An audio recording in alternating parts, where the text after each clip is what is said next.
నమస్తే INB news కి స్వాగతం.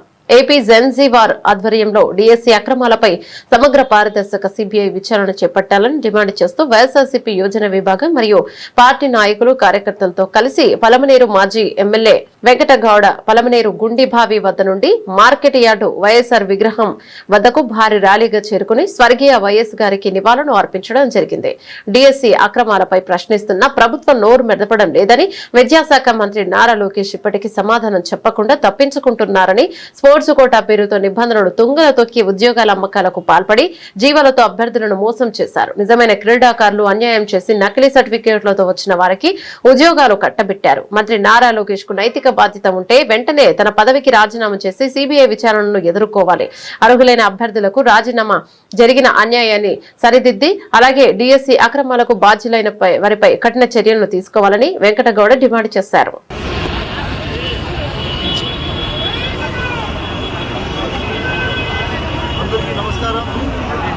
ఈరోజు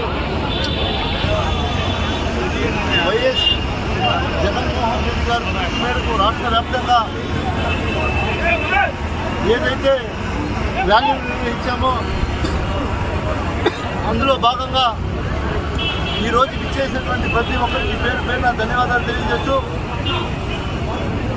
ఏదైతే ఈ డిఎస్సిలో జరిగినటువంటి మోసం ఈ ఆంధ్ర రాష్ట్రానికి తీరని లోటుగా భావించి మాజీ ముఖ్యమంత్రి వైఎస్ జగన్మోహన్ రెడ్డి గారు దీని మీద సిబిఐ ఎంక్వైరీ చేయాలి, చేస్తే కానీ నిజ నిజాలు తెలియవని బయటకు రావని, అదేవిధంగా ఈ రాష్ట్రం మొత్తం కూడా ఏదైతే 16,000 ఉద్యోగ పోస్టులకు పిలుపునిచ్చిందో ఈ ఆంధ్ర రాష్ట్రం ప్రభుత్వం ఈరోజు మీరు చూస్తే అనేక రకాలుగా, ఒకటి కాదు, ఇది కేవలం వాళ్ళ పార్టీలో ఉన్నటువంటి నాయకులు కావచ్చు, లేదో తండ్రి చంద్రబాబు నాయుడు గారు కావచ్చు, ఆయన కుమారుడు విద్యాశాఖ మంత్రి లోకేష్ గారు కావచ్చు, జోబులు నింపుకోవడానికే ఈ మెగా డిఎస్సి అనేది ఒక పెద్ద కుంభకోణంగా ఈ ఆంధ్ర రాష్ట్ర ప్రజలు గమనిస్తూ ఉన్నారు.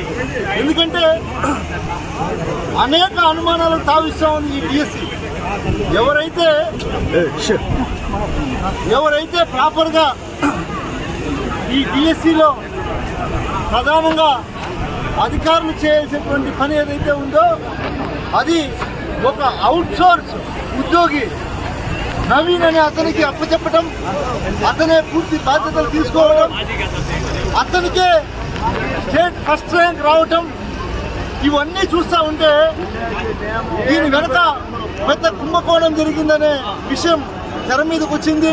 తెర మీదకి వస్తేనే ఆన్లైన్లో అతనికి వచ్చినటువంటి ఏదైతే ఫస్ట్ ర్యాంక్ వచ్చిందో దాన్ని డెలిట్ చేసినటువంటి సంగతి ఈ ఆంధ్ర రాష్ట్రానికే కాదు, ఈ ప్రపంచానికి మొత్తం కూడా తెలిసినటువంటి పరిస్థితి. ఇంత దౌర్భాగ్య పరిస్థితి ఒక ఏకైక ఆంధ్రప్రదేశ్లోనే ఉందని కూడా తెలియజేస్తా ఉన్నా. కాబట్టి వైఎస్ఆర్ కాంగ్రెస్ పార్టీ డిమాండ్ మాది ఒకటి, ఏదైతే అవకతవకలు జరిగాయో వాటి మీద సిబిఐ ఎంక్వైరీ జరపాలి. అంతవరకు నారా లోకేష్ గారు రాజీనామా చేయాలి. సిబిఐ ఎంక్వైరీ చేసిన తర్వాత నువ్వు మంచివాడని నిరూపించుకుంటే ఆ తర్వాత నువ్వు మంత్రి పదవి చేపట్టాలని మా ఈ ఆంధ్ర రాష్ట్ర ప్రజల డిమాండ్ అని కూడా తెలియజేస్తున్నాం. అదేవిధంగా మీరు చూస్తే మనం ఏదైతే గత 3 రోజుల ముందుగా రిలే నిరాహార దీక్షలు చేశాం, ఎవరికి ఏ ఆటంకం కలిగించకుండా, ఎవరికి కూడా ఇబ్బంది కలగకుండా మన పాటికి మనం చేసి సంఘీభావాన్ని తెలియపరిస్తే 3వ తేదీ మేము పర్మిషన్కి అప్లై చేసుకున్నాం. 10వ తేదీ ర్యాలీ ఉందని, 9వ తేదీ రాత్రి 30 యాక్ట్ పెడతారు. అంటే మేమేమైనా ఉగ్రవాదులా? ప్రజాస్వామ్యంలో మేము కూడా గతంలో శాసనసభ్యుడిగా పనిచేశాం. ఇంత అరాచకం ఎప్పుడు కూడా మేము చూడలేదు. ఎవరైనా సరే ర్యాలీ 10వ తేదీ మాకు పర్మిషన్ ఇవ్వండి, 3వ తేదీ మేము అప్లికేషన్ పెడితే 9వ తేదీ రాత్రి 8 గంటలకు పోలీస్ అధికారులు 30 యాక్ట్ అమలు చేస్తున్నారు. పలమనేరులో ఇంతవరకు ఇలాంటి సంస్కృతి ఎప్పుడైనా ఉండిందా? పలమనేరు ప్రజలారా మీరు గమనించండి. ఇంత సంస్కృతి 30 యాక్ట్ అంటే ఏంటి? ఏదైనా ఉగ్రవాదులు ఏమన్నా ఇక్కడికి విచ్చేసి ఏదైనా ప్రభుత్వానికి ఏమైనా ఆటంకాలు కల్పించే విధంగా కానీ, ప్రజలకు ఆటంకాలు కలిగే విధంగా కానీ, లేదా మేమేమైనా తెలుగుదేశం వాళ్ళ ఇంట్లో మీద దౌర్జన్యానికి పోయామా? సిక్కు లేదా మీకు పోలీసులు కానీ అడుగుతూ ఉన్నాం. వైఎస్ రాజశేఖర రెడ్డి గారి విగ్రహం ముందర దాదాపు 4 రోజులు తెలుగుదేశం వాళ్ళు కటౌట్ కట్టి మేము ఏ కార్యక్రమం చేయాలన్నా అడ్డంగా పెట్టారు. ఇలాంటి సంస్కృతిని ప్రోత్సహిస్తున్నటువంటి పోలీస్ శాఖకు కొంచెమైనా సిగ్గుందా అని అడుగుతా ఉన్నా. ఇదే విధంగా మీరు చూడండి, నందమూరి తారక రామారావు గారు ఉన్నారు ఇక్కడ. నేను కూడా 5 సంవత్సరాలు శాసనసభ్యుడిగా ఉన్నప్పుడు ఏ ఒక్కడు కూడా ఆయనకు అడ్డంగా మేము కటౌట్లు కట్టినటువంటి సంస్కృతి లేదు. గుర్తుపెట్టుకోండి. మీరు మాకు నేర్పిస్తున్నారు, మేము నేర్చుకుంటాం. గుర్తుపెట్టుకోండి, ఇలాంటి సంస్కృతి పలమనేరులో ఇంతవరకు లేదు.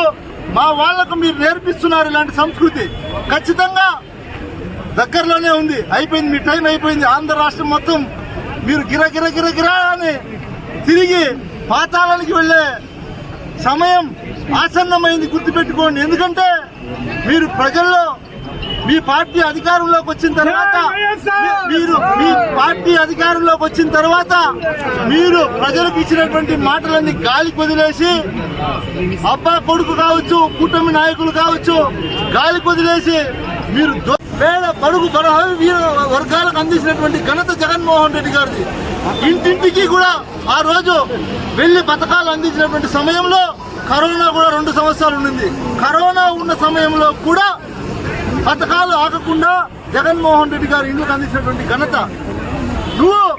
నేను సంపద సృష్టిస్తానని చెప్పి జగన్మోహన్ రెడ్డి గారు 5 సంవత్సరాల్లో చేసినటువంటి అప్పు 3 లక్షలు అయితే, నువ్వు 2.5 సంవత్సరంకే 3.5 లక్షల కోట్లు అప్పు చేసి చెప్పినటువంటి వాగ్దానాలు ఒకటి నెరవేర్చకుండా డబ్బంతా ఎక్కడికి వెళ్ళింది అడుగుతున్నాం మేము. ఈ రాష్ట్ర ప్రజలు గమనించాలి. మీకు పథకాలు ఇవ్వలేదు, అబ్బా కొడుకు జోబులకు మొత్తం నింపుకున్నటువంటి ఘనత ఈ రాష్ట్ర ముఖ్యమంత్రిది, ఆయన కొడుకు. దీన్ని కూడా నేను తెలియజేస్తా ఉన్నా. ఒకటి గుర్తుపెట్టుకోండి, నేను ఎవరిని కూడా పోలీస్ శాఖ వారిని అందరినీ నేను చెప్పలేను, కానీ మరీ దారుణం.